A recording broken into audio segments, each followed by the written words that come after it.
Existence of principal axes. Principal axes वो होगा जिसमें प्रोडक्ट ऑफ इनर्शिया, जिसके about product of moments of inertia equal to 0 आ जाए। The axes relative to which product of inertia are 0 are called the principal axes and the moment of inertia along these axes are called the principal moment of inertia. Next हमारे पास एक statement है, इसमें the rigid body there exists a set of three mutually perpendicular axes called the principal axis relative to which the product of inertia is 0 and omega and L are considered along the same direction. इसमें proof में हम लेते हैं कि we assume there exist an axes through point O of a rigid body such an angular momentum. तो इसमें जो angular momentum है वो हमारे पास आता है L is equal to I omega. Omega इसमें एंगुलर वेलोसिटी है और आई इसका मोमेंट ऑफ इनर्शिया है और एल हम इसमें एंगुलर मोमेंटम के तौर पर लेंगे।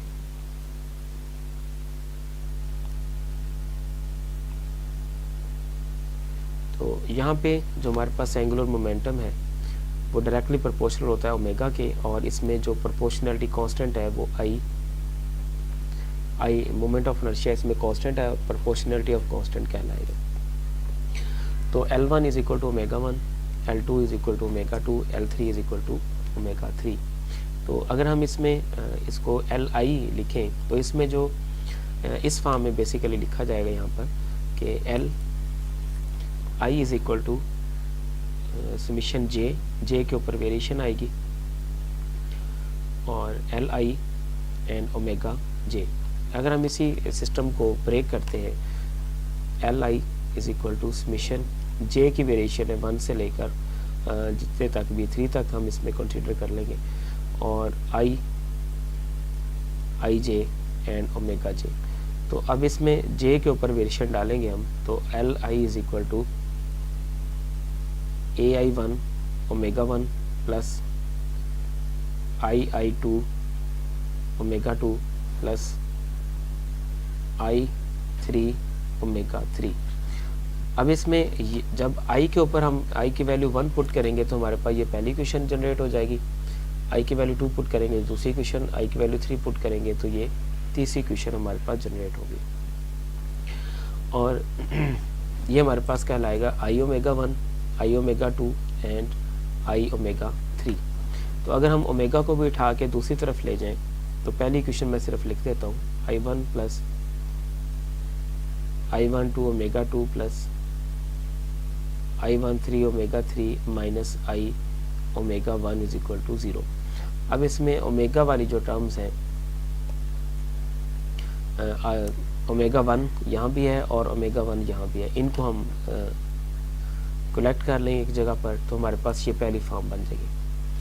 इसी तरह से जो बाकी इक्वेशंस हैं उनके अंदर भी हम यही काम करेंगे, उन तमाम टर्म्स को हम कलेक्ट कर लेंगे। तो हमारे पास मोमेंट ऑफ इनर्शिया का ये एक सिस्टम बन जाएगा। Equation 3 is the system of these homogeneous linear algebraic equation in unknown omega 1 omega 2 and omega 3। The system will have non trivial solution. चूँकि ये हमारे पास होमोजेनियस सिस्टम बन रहा है तो होमोजेनियस सिस्टम जो है वो उसके लिए सोल्यूशन उसका ट्रिवियल या नॉन ट्रिवियल के तौर पे आता है। तो अगर हमारे पास सिस्टम नॉन ट्रिवियल है तो फिर इसका जो डिटर्मिनेंट है वो 0 के इक्वल आएगा, और अगर सोल्यूशन हमारा ट्रिवियल होता तो डिटर्मिनेंट इसमें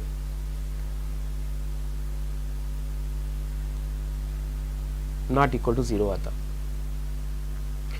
अब यही प्रॉपर्टीज बयान की गई आगे इसी की।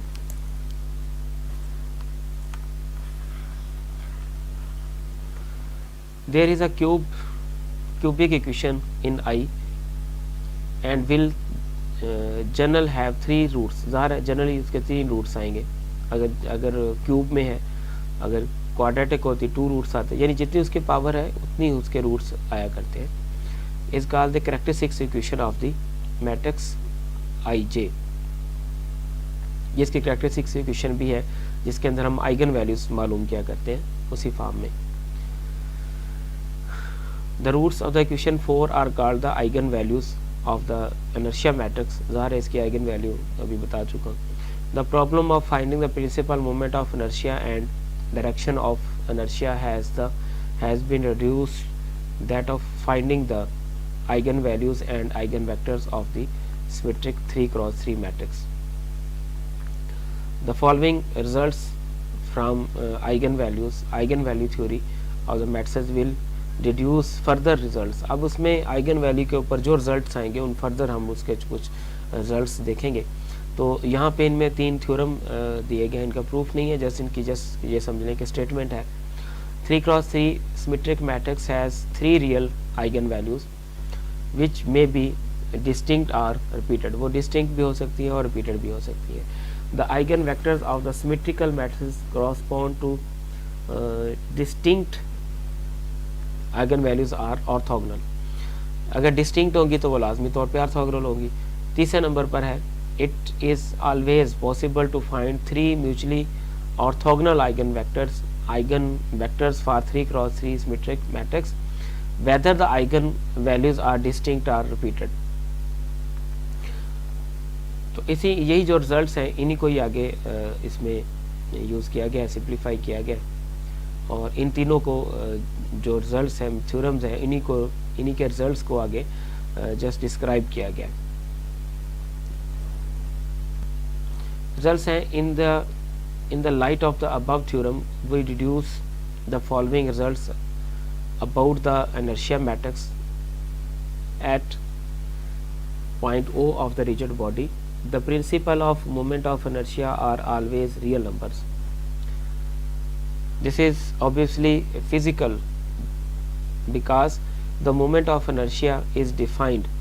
कहता है उसके जो रूट्स हैं वो हमेशा रियल होंगे क्योंकि वहाँ पे फिजिकली चीज़ मौजूद है. अगर फिजिकली चीज़ वहाँ पे मौजूद ना हो तो फिर उसके रूट्स जो हैं वो कम्प्लेक्स आते हैं, अदरवाइज उसके रूट्स जो हैं वो रियली होंगे.